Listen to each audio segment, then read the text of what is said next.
SAG-AFTRA's National Board unanimously voted SAG's board voted strike to strike!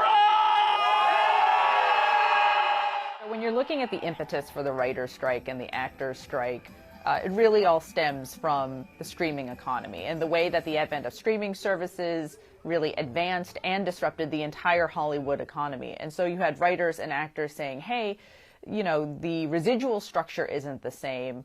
You know, the way business is done isn't the same. You know, there's not the usual pilot cycle, the usual development cycle. Pretty much everything about the way TV in particular, TV and film, but TV in particular was made, had been disrupted. Writers were looking for, you know, greater minimum rates.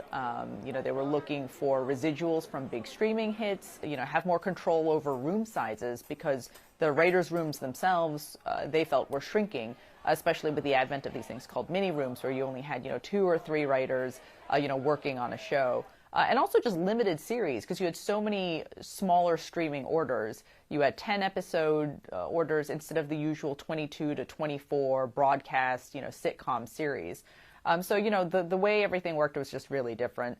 And the same thing with the actors, too. You had, you know, actors who were looking for greater minimum rate increases, who were looking for improved residual structures.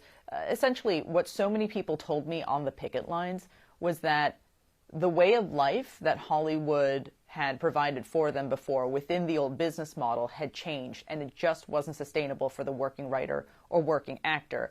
The writer's strike ultimately lasted 148 days. I think that was a lot longer than some folks thought was going to happen. Same with the actor's strike, which wound up lasting, you know, something like 118 days. The writers and actors were very resolute that they wanted to see changes to the contract because in many ways their contracts hadn't really caught up with the technology, with the new streaming economy and all the parts of the business that had trickled down to. I mean, streaming is such a notoriously low-margin business, but it's the way of the future. You know, people just aren't watching linear TV at the rates they used to. So many people watch Netflix instead. They watch on-demand TV. So this is just the way that the consumer economy is moving toward.